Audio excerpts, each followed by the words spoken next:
Hello and welcome to the Children England Legacy Podcasts, a series designed to learn from the 8 decades of work done by Children England and from the decision to close it.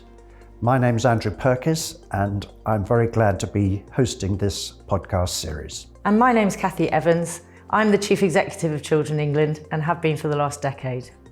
In this episode, we're going to look at the history of Children England, consider what might last and whether it may need to be reinvented. And for this episode, we are joined by Maggie Jones, the former Chief Executive of Children England and long-standing member. We're also joined by Roger Singleton, who is the Chief Executive of Barnardos and former chair, and Keith White, who is still a member of Children England and a former chair dating back to the 70s.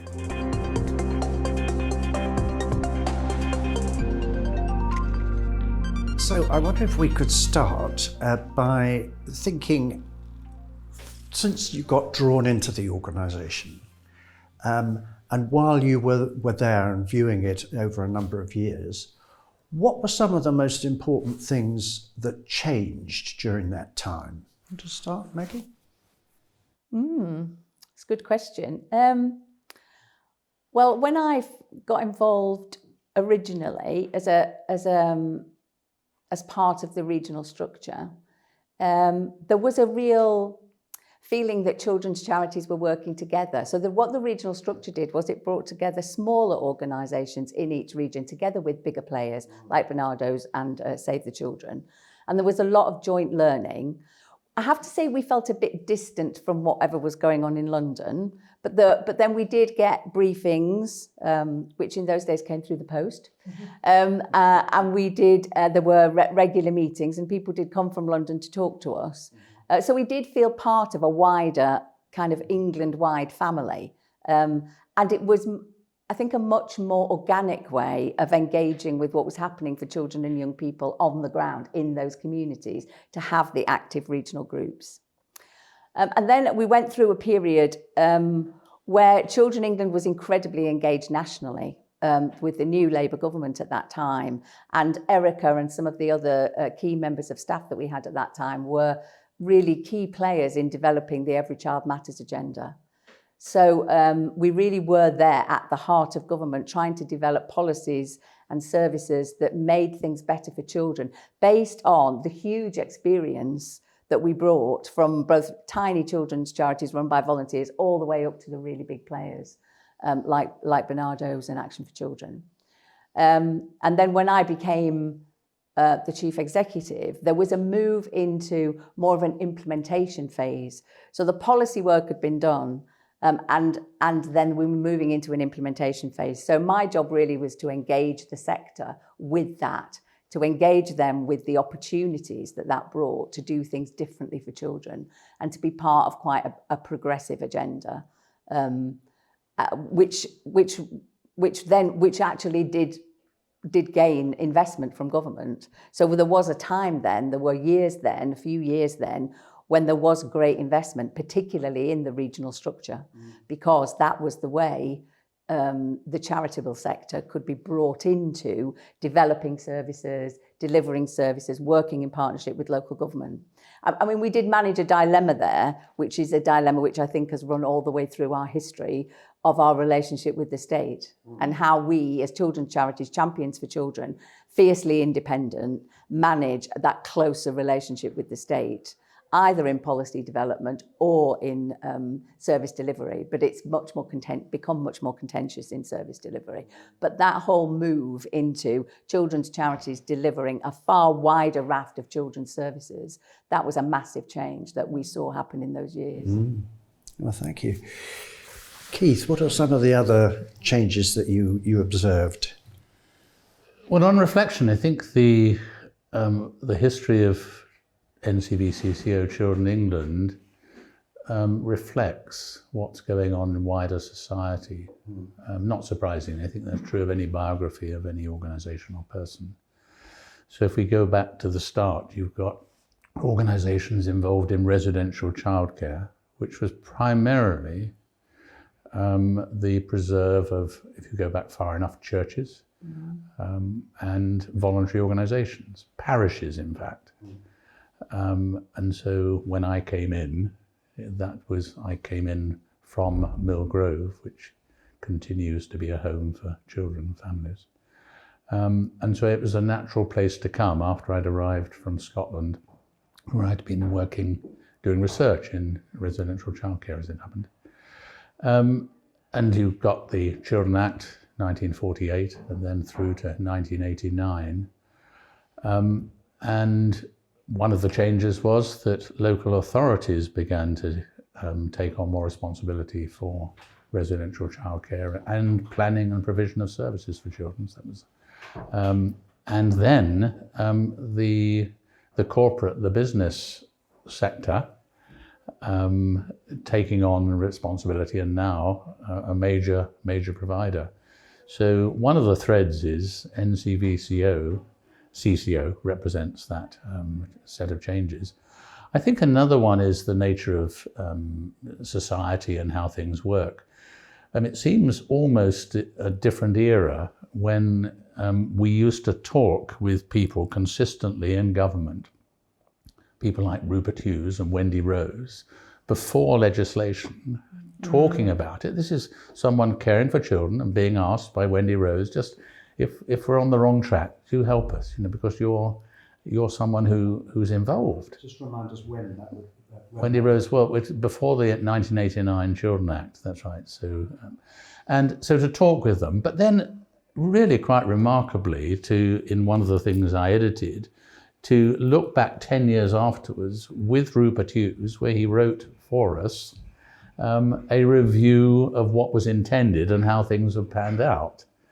Now, trying to find anyone with whom one can have a conversation in government, which is informed by history and so on, is very rare. I don't want to talk about it as a golden age, but it's a very big change, and I think we're all dislocated and disconnected. Yeah.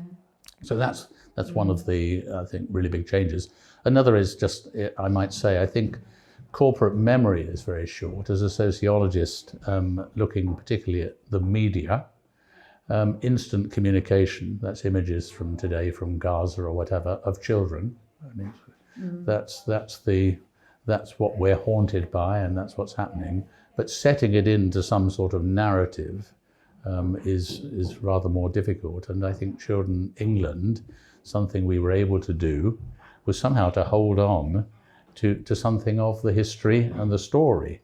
Not as hold on to it, to treasure it and bury your head in the sand, but that it could inform the present, so you weren't reinventing the wheel. Mm-hmm. Roger, your reflections on change? Yes. Well, thinking back to the early 1970s, one of the interesting things is the place of women in the management of children's services, because my boss then, Maggie Jones, was, I think, one of the very few women who was involved at the senior end of the children's charities. And she disappeared off to Barnardos in Australia and New Zealand for several months. And that led me to represent her in her absence at the trustee meeting of what was then NCVCCO. And not only was that dominated by residential care, perhaps I should say that I think certainly the major voluntary organisations, Barnardos, previously known as Dr. Barnardos Homes, Action for Children, previously known as the National Children's Home and Orphanage, the Children's Society, previously known as the Church of England Children's Society, I think they had been slow to respond to the post-war reconstruction. Good local authorities like Lancashire, Devon, Cheshire, Sheffield, they had moved children significantly out of the big Victorian cottage homes, principally into adoption and fostering, or into small family group homes, and that had left really certainly the large voluntary sector rather beached. And so those early meetings that I attended were really dominated by puzzlement about how they were going to respond. There was a bit of a belief that, well, what goes round comes round, and if we just wait long enough, then it'll all come back. But others felt, no, this is a seismic change. And just rather flippantly, one of the things that I remember most vividly is that the trustees then were just the major voluntary organisations, including the Catholic organisations. And this little group, they all called each other by their surname. You know, I agree with Connolly about this. What do you think, Singleton? Do you know, I hadn't been called by my surname since I was at school. I mean, even when I was a student, we were given the courtesy of Mr. But the conversation was really about the problems that they were having in sustaining what had been their fundamental approach probably for over 100 years. And then one saw, I think increasingly, a realization that certainly, again, the big organisation, I keep mentioning the big organisations because those are the only ones that I can credibly talk about. I think they realised that the writing was on the wall, and they slowly began to get into the business of prevention, preventive services, services for early childhood. Then in the early 80s, something called intermediate treatment for young offenders was all the rage. They got into that, and that started that move to which you've referred to, Keith, that diversified the membership very considerably of Children England, and I think moved the organisation from representing charities that had got a bit stuck to one that was much more in a leadership position, one that was much more interested in listening to children, in notions of social exclusion, not only what are we doing, but how effective are we becoming? What are some of the outcomes for children? Some of those approaches and principles were then embodied in the 1989 Children Act. And looking back over your long association with Children England, could you try and identify what you think it was uniquely positioned to be able to contribute? You know, what was its, what did it distinctively add overall that was valuable and important, do you think? Just one practical thing, sitting beside Roger, and he refers to Mary Johnson. One of the things that is reflected is that there was a communication between small and large, which was very open. So I used to talk to Mary Johnson just down the road, as it happened. And we talked very openly. I mean, so if we were to compare our budgets or anything like that, we'd be in a different league. So that's a very practical thing. And what an important thing to happen, because if you think that possibly small is beautiful, or the God of small things, thinking of some of the titles of various prizes and so on, in the minute particulars, in the cameo, in the working models, you find things are important. So it works conversely, so that in one of the journals I edited, there's a model of what Barnardos did in Taunton, which was a model of inclusion for those with physical disability. And recently someone from Barnardos had to ask me, can you tell us about it? because Children England had actually, that's a specific thing. It's about corporate memory, but also I'm trying to say size. I've never felt, I think it's probably true both ways with Roger, anything but a colleague in Children England. I think that's pretty important. Yes, I agree entirely with that, Keith. I think that network, that connection of organisations that have a deep common belief system in the welfare of children, in children's rights, post the UN Convention, I think that's, pretty unique, really. And the fact that enabled everyone to learn from each other. So the bigger organisations learnt from the smaller ones learnt from the bigger ones. And when we were dealing with government, we could deliver not necessarily a single view, but definitely a nuanced view that took account of the position of different organisations and their connections with children in communities, different kinds of communities, residential care being a particular one, but in other kinds of communities as well. And I think that really supportive network built on core beliefs, that's pretty unique. Yeah.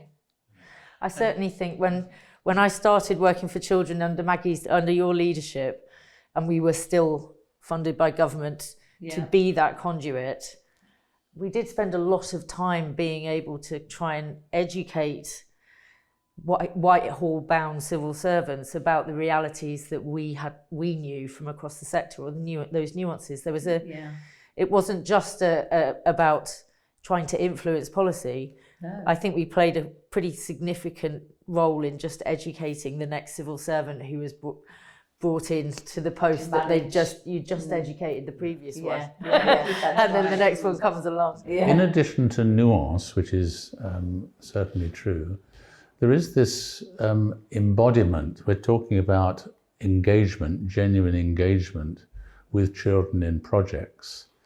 And so it's informed. I mean, I think sometimes children could speak with authority. I'm trying to choose that word carefully. The authority that comes from, say, a mother speaking about childbirth, or a sports person speaking about a game they can play. If you come into management or theory from another route, then you can miss that. So Sure Start is a very good example of something where it was a big thing in government. We may want to develop this. But it was fascinating how the leading civil servants wanted to talk to people in Children England and wanted to look on the ground. How does this work on the ground?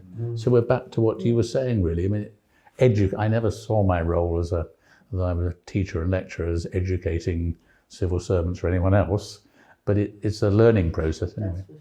Yeah. And I think historically, one's got to remember the way government has changed in relation to consultation.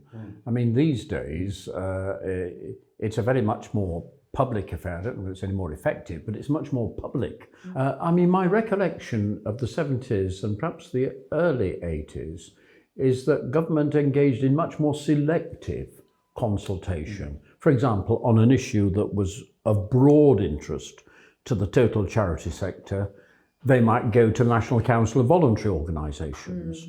As has already been said, on children's matters, they came to us. So I think that was quite a distinctive contribution of the time.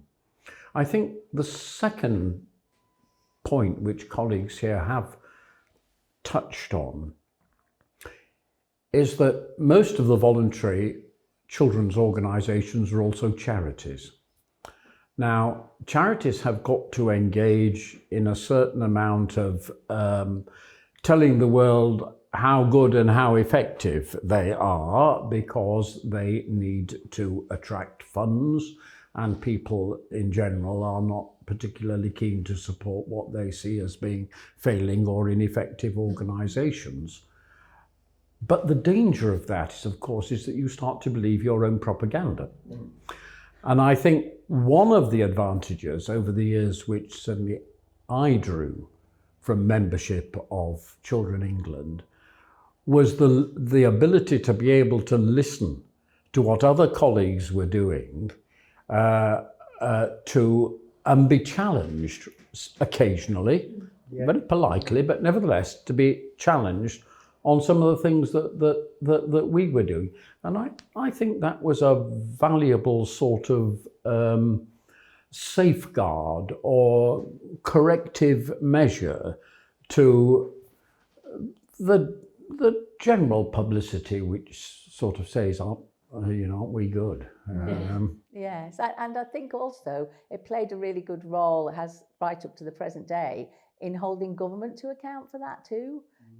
Getting beneath the spin of the government saying, well, we've done this and how brilliant this is, and we've rolled out this programme, and actually getting down to the nitty-gritty of, yes, but what does that look like on the ground? Which bits of this are really succeeding? What else do we need to do to make sure children really benefit from this? So there's something about the fact that Children England is comprised of independent charity that enables that holding the feet to the fire of government on behalf of children and families, which is really powerful and quite a unique role, really.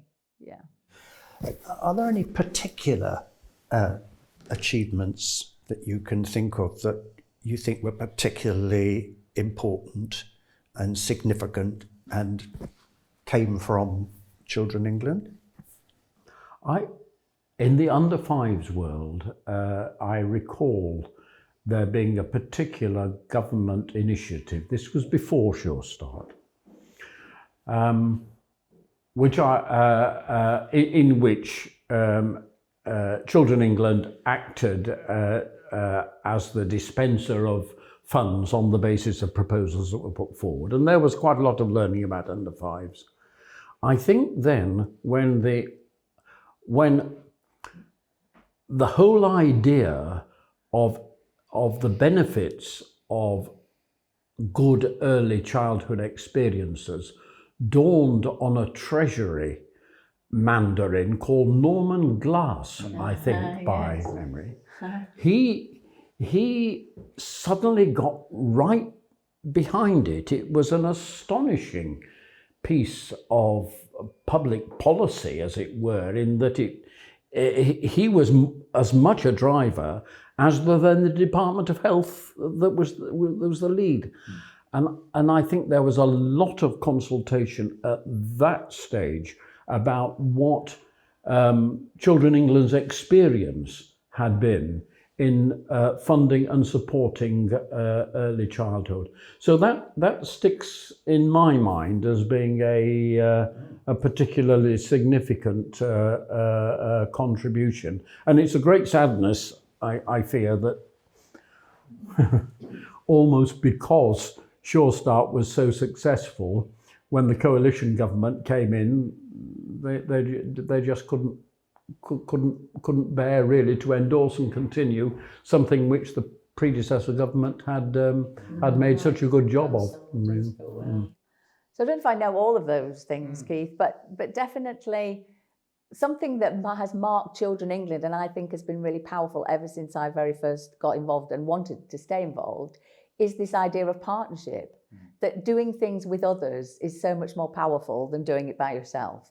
So that adds to your point about cause and effect being quite difficult, But I mean, I do know that Children England was really involved, for instance, in trying to keep profit making out of children's services. We didn't succeed really, but it was part of a big coalition of organisations who tried really hard to do that. We didn't succeed apart from with adoption and child protection, and we've lived to rue the day, as we see now.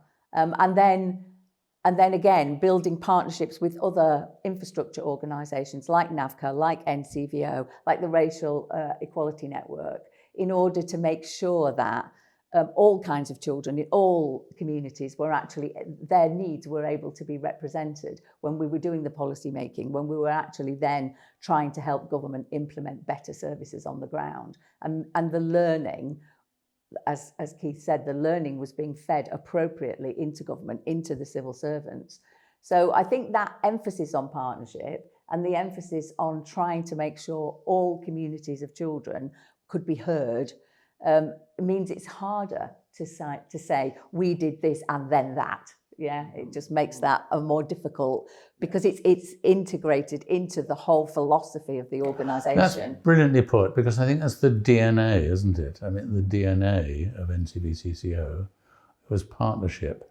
And so that fed in to whether it was with government or local authorities or whatever it might be. Talking about partnership with government, partnering the state, which was quite something up to about 2010, 11, 12, that sort of time. Were there difficulties and downsides as well as the kind of upsides that you're talking about? Or do you feel that sort of overwhelmingly it's a sort of positive balance sheet? Or are there sort of some kind of significant risks for charities and other voluntary organisations of picturing themselves as a partner of the state? I think there are risks, and in a completely different context. I've experienced a situation in which it actually was a non-governmental organisation wanted to pursue a particular course of action, which it was quite clear the government didn't like, and they sent civil servants along to try and influence the board. However, I don't think I would make that as a serious criticism of my recollection of the years. I mean, during the years when the biggest single income stream, as it were, came from the core grant, as we later called it, then first of all the Home Office and then the Department of Health did send a senior inspector to sit in on the board meetings. First of all, it was Pam Thayer, and later Wendy Rose. And whilst it's difficult, in fact, to sort of just assess how much influence they exercised in terms of what the government wanted, I don't feel that was a serious problem at the they probably got a lot from listening. Time. You know, they probably learnt a lot and took it back from the things they were hearing. So you probably had more positive influence on them than was realised at the time. I don't know whether it's relevant. The names we're mentioning are basically civil servants. Yes. When we say government, I mean, others might talk about politicians and cabinet and so on.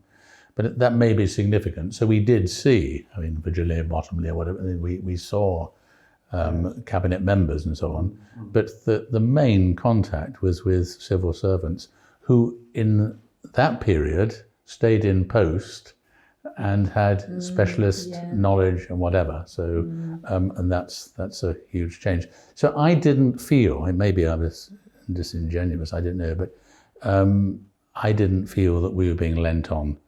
I remember a time I had to represent, I was chair, I think you were there, but we were applying for some funding, and Edwina Curry was the cabinet minister, and I remember, I think you were on my right, Roger, but she sat down opposite me and said, "You ain't gonna get it." And I remember saying, "Good morning, my name is good morning, my name is Keith White, and you are," so just trying to sort of, but that was an exception rather than. Is that not so? Was it? Yes, I do. I do remember that. Actually, I do recall that actual meeting, and I can't. I'm sorry, with the passage of time, recall what it was she wanted us to do, and we were not happy about that, and so the meeting really ended up rather frostily, as I recall. But as the Yes Minister programme says, ministers don't last too long, so she moved on in due course. So you can have this kind of partnership of a kind that can tolerate stresses, disagreements, speaking honestly to each other. It doesn't necessarily mean that the voluntary sector side is kind of cowed or loses its voice. But I think it's an ever-present danger, and it needs to be one that the sector is alert to, because I it think can as well happen. it's changed. I think from the era that Roger and Keith are talking about, there is a significant shift, not just in the relationship between government and Children England or other charities, but the whole, everything is so much more contractual now. So it feels a contractual relationship. So we do this because you do that. It's not the open discussion about directions of travel, what key policy issues have we got. It's much more transactional and a bit quid pro quo in a way that certainly in my early days wasn't the case. And I've seen that shift basically from the early 2000s. That shift has definitely, it's hardened as the years have gone by. And that's a societal change as well, isn't it? So in the contractual relationships. Just one thing about the voluntary sector and partnership is that whereas a local authority or state is bound by law, guidelines, whatever it may be, the voluntary sector, as long as it doesn't do anything illegal, is able to dream dreams and to have partners with whom it will. So children were early partners.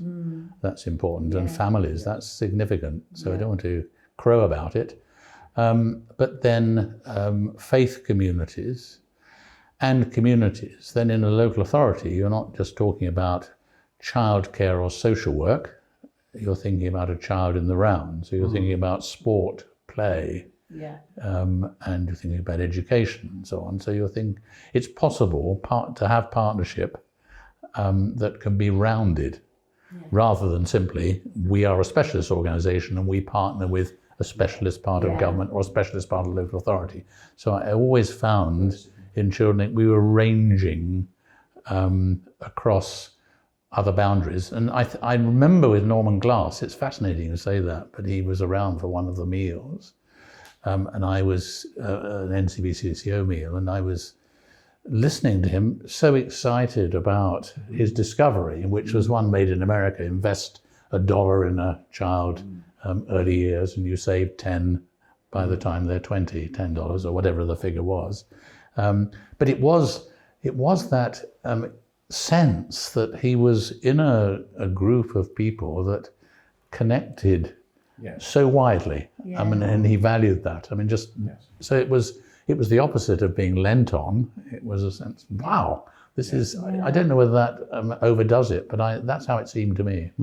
Yes, he was quite a unique person in that sense, having had years in the Treasury, then to sort of come out and almost the shades were lifted from his eyes in this area, and he proved to be a wonderful advocate. Yes. Well, I do know, it's interesting you say that, because he didn't use that term as far as I remember.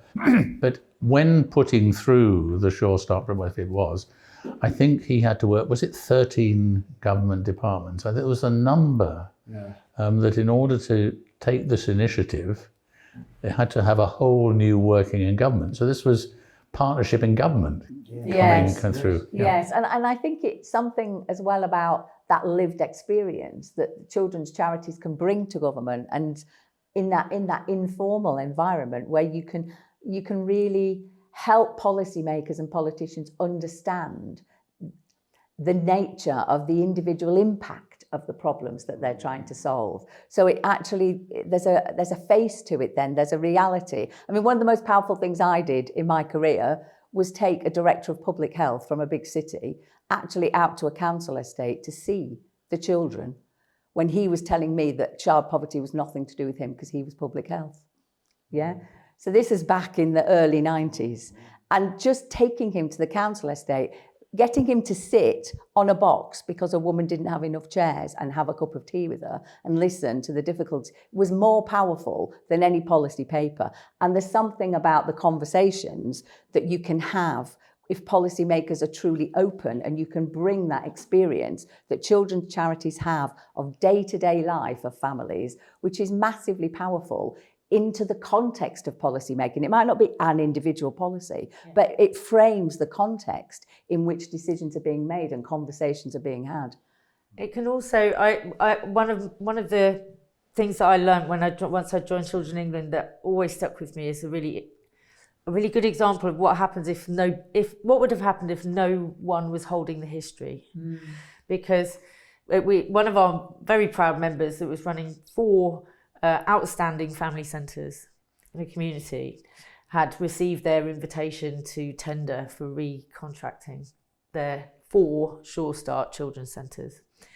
They'd become Sure Start children's centres when Sure Start started because they were already independent charitable family services, family centres that were already outstanding. So they said, well, we can build our Sure Start initiative around these places that already belong to the community.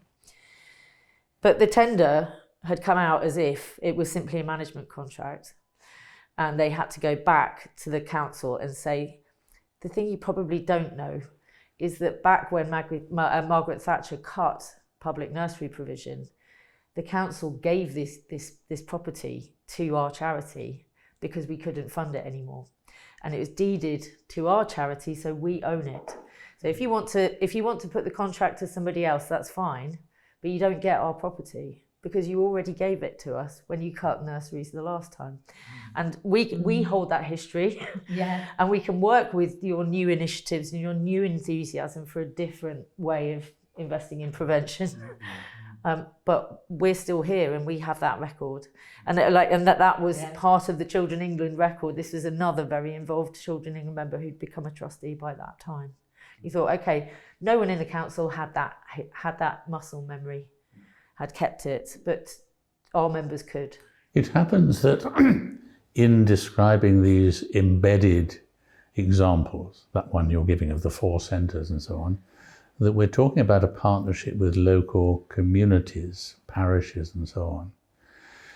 And it seems to me that something that's happened with the move to a business model is that the community and the locality is no part of the contract whatsoever. There's no knowledge of it. I'm not just talking about global corporations.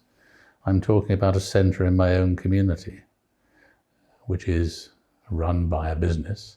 And there is no contact. There's never a point where anyone there knew that within 120 metres there was something called Mill Grove, and not far away something called Barnardos, and there might be some relevant information about the community and so on. But so it's something disembodied. It's about contracts, and so I think Children England, for good or ill, I'm not saying it's something we sought to do, but somehow we brought that, and it was there, wasn't it? I know that Wendy and Rupert, when they came to Mill Grove, enjoyed being around where my office wasn't separate from the children. Yeah, absolutely.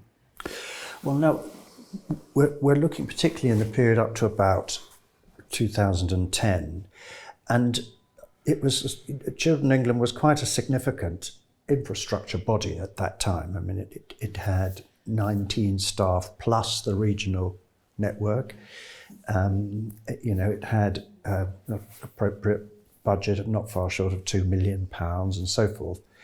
And then there was a fairly sudden change when the core government grant on which a lot of this had been based was withdrawn. I'm interested in your reflections on what was lost as a result of that. I mean, we know that wasn't the end of Children England, and that Children England adapted and changed and narrowed its remit and did somewhat different things. But casting your minds back to what Children England was able to do up to about that period, what was lost and how damaging do you think it was? And are they the sort of things that it's possible to replicate in other ways without an infrastructure body? I don't know, but I would like Maggie and Kathy to help. One of the things we haven't mentioned is partnership across the United Kingdom. Yeah. And so certainly in the period when I was chair, there were times with our colleagues in Scotland, Wales, I'm trying to think Northern Ireland, and there were four nation conferences and so on. I sense that might have been something that was lost. Indeed. So I hadn't thought about the role of NCVCCO in the future of the United Kingdom, but it's just a modest link. Yes, no, and that link continued. It was really active. You know, did, children in yeah. Scotland, children in Wales, yeah, and we all played quite a big part in Eurochild as well. That's right, yeah. So there was there was the connection with Europe, and particularly we were all working together to try and hold our governments to account around the UN Convention on the Child, and exchanging information and going to conferences and learning how to support different groups of children in different ways, particularly those with disabilities. Yeah, there was a lot of learning around that. The kind of move out of institutions for those children, and a much more humane way of dealing with children with disabilities. I think what was lost was our capacity as an organisation to build the capacity of our members. Right. So we had the capacity through the regional network and through the regional staff, and also some of the central staff that were concentrating on training, elements of training, good practice. The work we did setting up the partnership with NSPCC to develop Safe Network, which was a massive resource, free resource for anyone working with children, to keep children safe, to train their boards, to train their staff on the basics of safeguarding, and to build an understanding of what that meant for children and what our responsibilities were. So those kinds of initiatives just weren't possible anymore without that ongoing stable funding.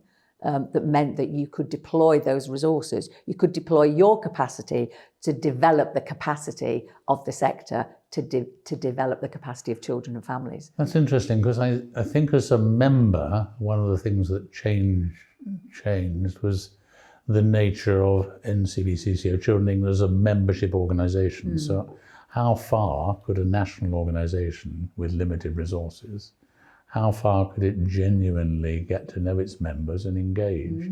So I remember a time when safeguarding was called child protection when it came in. And there was a member, David Pearson, who'd been involved particularly as it happened, and was able to recommend him to Wendy Rose. And that was the sort of knowledge that had come because we'd met each other. We were having times, the infrastructure wasn't there, so you weren't able to get out and travel and be with members and so on. I think that's fair enough, isn't it? Yeah, absolutely. Definitely. I mean, I think that we were told it wasn't sort of hidden or masked. It was very clear that national government was basically saying we are out in the question of workforce, in the question of skills, knowledge, information that people who do this job need. Government is getting out.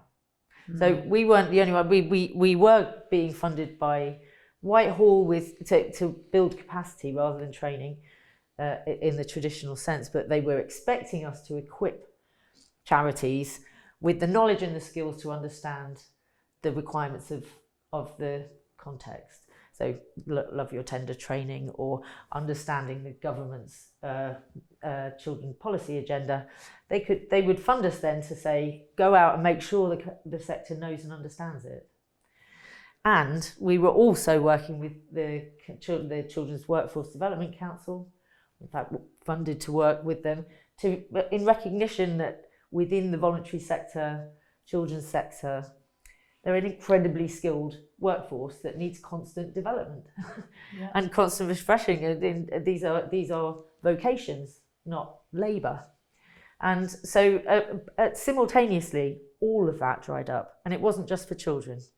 It was right across the voluntary sector, but it was across sector skills. The concept of there being a workforce planning function for the NHS or for social workers, thinking not only about the workforce today and what they need, but what workforce we need in the future, and how the profession needs to recruit and how it needs to grow, replace, evolve. Absolutely, completely backed out and signalled it. They kind of went, okay, you've got 2 years on a taper and then we're out. And so, I'm not saying that we were the only place that was doing it. In fact, virtually anyone at a national level was really quite, there was quite a lot of competition about who, we've got training about this, some of it's for free, some of it's not for free, we've got resources, there was plenty of it, and then it stopped. Yeah. And so I'm really struck by how profound our workforce challenges are across the public sector, across charities, 10 years after government said we're out on workforce. So our work necessarily, we couldn't offer things for free that we had no funding to support.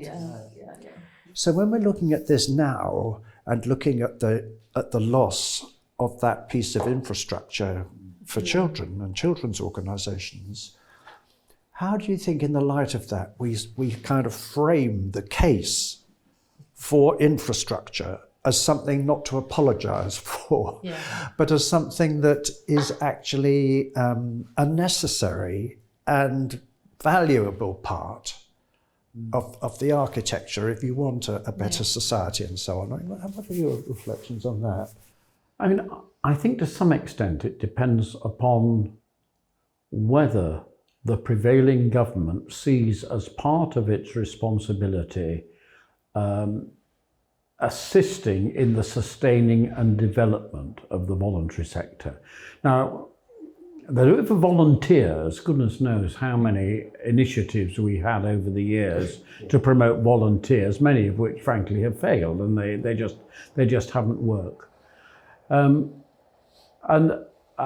I would argue that in a democracy and a society of our nature, then government should take some responsibility for engaging in the supporting infrastructure bodies to engage in the sorts of activities you've just been talking about. But that does depend on their perspective on things. And while if the perspective is very much more, well, we've got a specific series of policy agendas and we're only going to do business with those organisations, be they voluntary or private, that will in fact pursue and develop that agenda, then I can very well understand that infrastructure bodies are not going to be supported by government. Applying that set of considerations to the world of children's organisations, how do we counter the perhaps oversimplified assumption that because we're interested in our particular policies and approaches as a government, it's not really part of our concern to try and support these organisations that are building capacity and enabling all sorts of other things to happen that are not directly concerned with our policy priorities? What do you think? I mean, what do we say to people?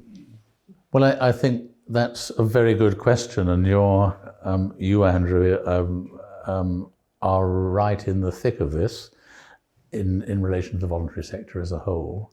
I'm thinking at all levels here, just trying to think of what's happening globally, where some of the big players are people called Gates and others who are striding the stage and doing things. And it's not at all obvious they need, it's an interesting question. I think they do need partners and so on, but then I'm thinking of Brussels as an infrastructure organisation. So what do we apply the term infrastructure to? And then we come to cities and local authorities, then villages and households. And I think there's profound shifts going on such that I think it was very, very hard to make an argument for the infrastructure. So a council of voluntary service, I've worked at two levels, nationally in Scotland and locally, this is over a period of 60 years, in London. And basically it's not scratching where the itches seem to be. I mean, there are forces that are in operation, so people aren't thinking like that. And let's not forget social media. So if I want to find out about something, can't I do it by going on Google? Why do we need people sitting, you know? So I'm not sanguine. Hope springs eternal in my breast, as people here know. But I think it's against all sorts of tides. And my belief, it just happens that today is an edition of a book I've been writing, just come out, and I've got it with me. And it's arguing it takes a village to raise a child. Now, I'm not the first one to say that, but a village is an infrastructure organised, or whatever it is, an entity. And that's the missing bit. I mean, that's what we're trying to do. And strangely, I mean, back to the time when you were called Singleton or whatever, strangely enough, there was a sort of village that was operating. So I don't know, but we're into an era where I can't quite see people. That's my sense anyway. I think you're right, Keith, about the global forces that you're talking about and the way society as a whole is shifting. But I also think that there are also alternative forces that are showing us the absolute imperative for collective action. And that's what infrastructure provides. It provides a wherewithal, a platform for collective action, whether that's influencing policy, whether it's developing people's skills. It enables a set of people who believe in something to act together and to be supported to act together. And even in these days of social media, everything being privatised, we're all back in our homes watching our DVDs, we don't even go to the cinema anymore. All of those things, those kinds of individualisation that's happened. When we looked at what happened at the pandemic, where was the support? Who were the people that were actually on the ground supporting communities? They were tiny voluntary organisations who were actually supporting children. Small voluntary organisations on the ground were supporting children, and they needed Children England then. And so did the government. The government needed infrastructure. The government put huge amounts of money into voluntary sector infrastructure during the pandemic because it could see that they were the only people who could connect with communities in this positive way.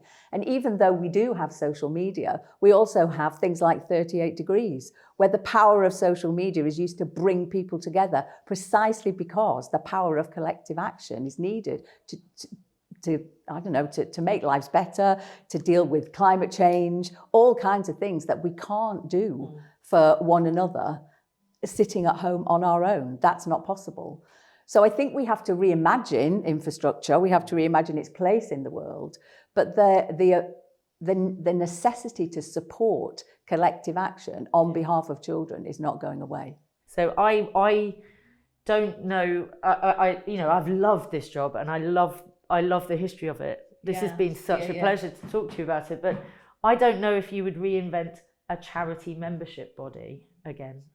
I think what I hear and what we've been quite overwhelmed by since we announced our closure is that a lot of different kinds of organisations and people as individuals miss the idea of there being a galvanising voice about anything to do with children and how they're treated. And that's when you mentioned the example of privatisation of child protection services, that fits with the notion of protest. So a single issue, and that fits. That's the zeitgeist. But what you were asking, Andrew, is something that exists not just at times of protest and not at times of crisis. And that's where I can't see the momentum. I can't see where that comes from.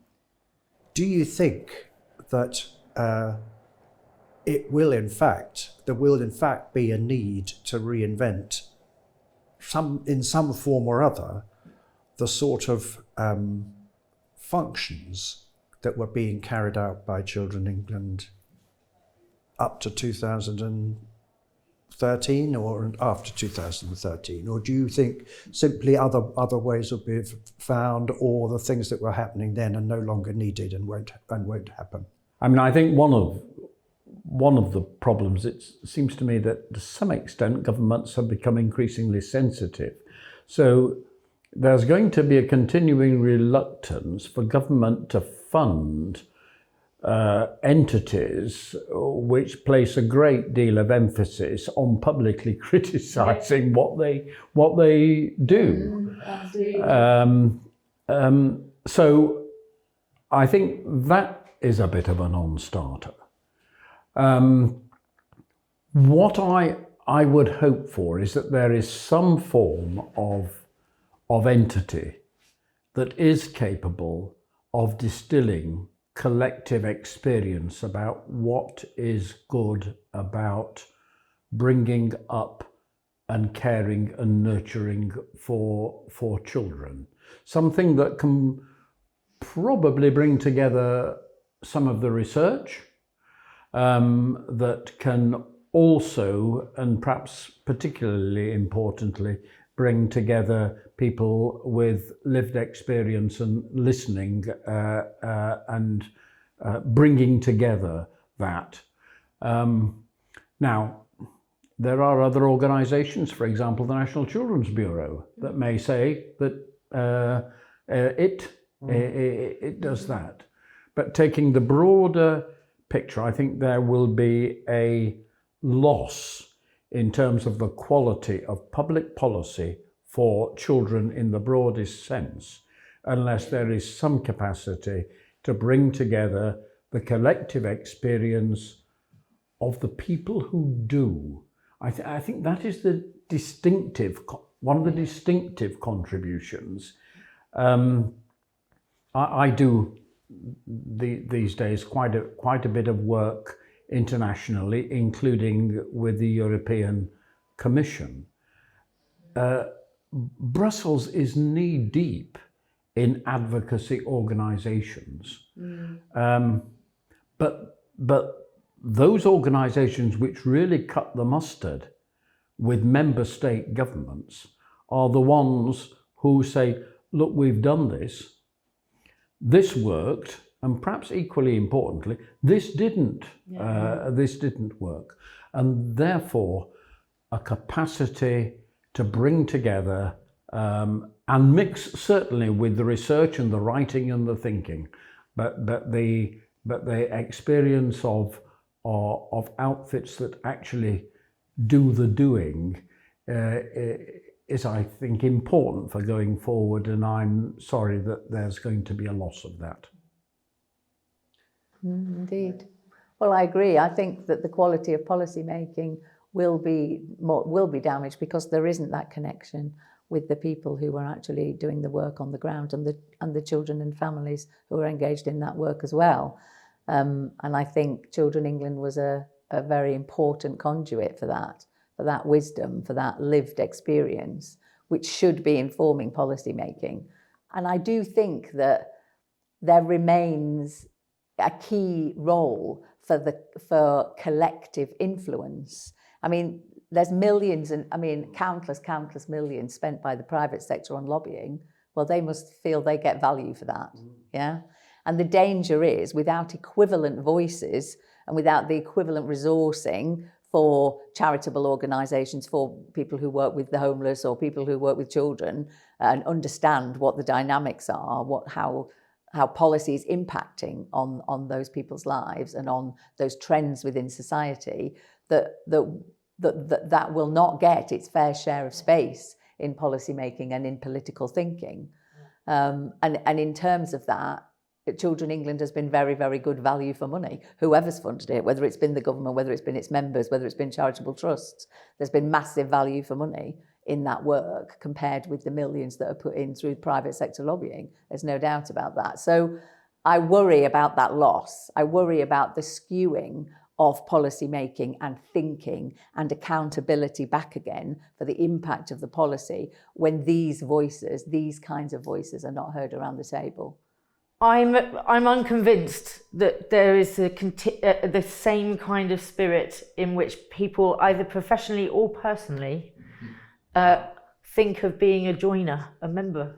But I think all sorts of things. You might have a subscription, and we did a lot of work to be clear that if you join as a member, what you're not paying a subscription for a service back. You're joining a movement, and this is how we've structured the fees. Yeah. But I think that's a behaviour that's dying on the vine professionally and culturally.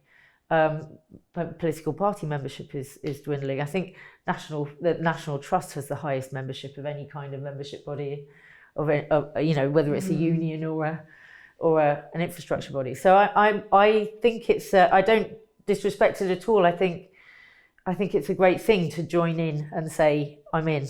Like, now what do we do together?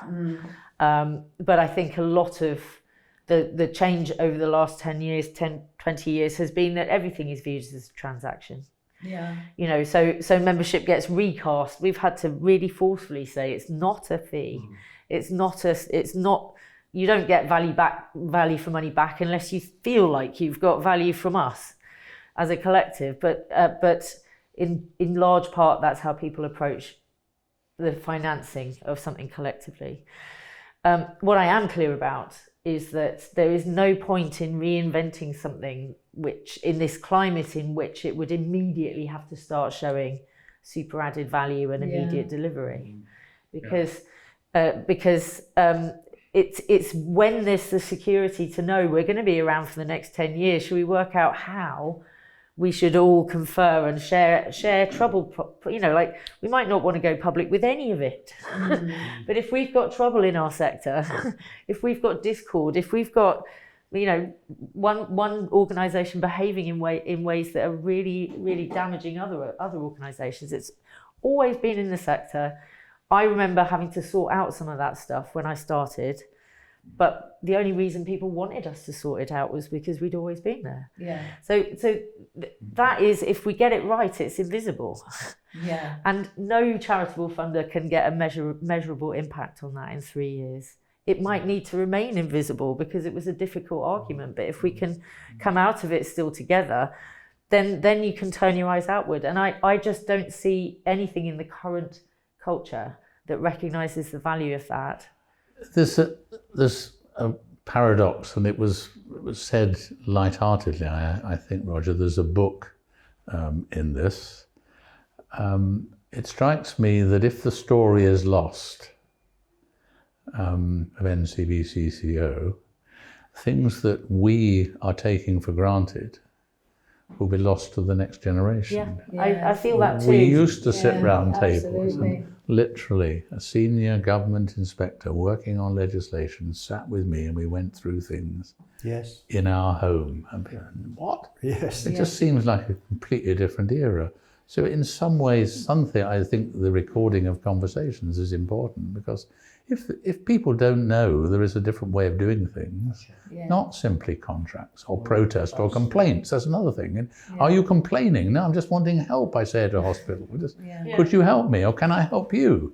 Well, is this a complaint? Well, hold it. Is that all we've got? It's a binary, Well, let's hope Either you like or you dislike. Exactly. Where's that come from? Let's hope that people listening to this conversation will actually find elements that can help them imagine a better way of doing things for the future. So thank you very, very much for sharing your reflections, which have been very valuable, I think. Thank you.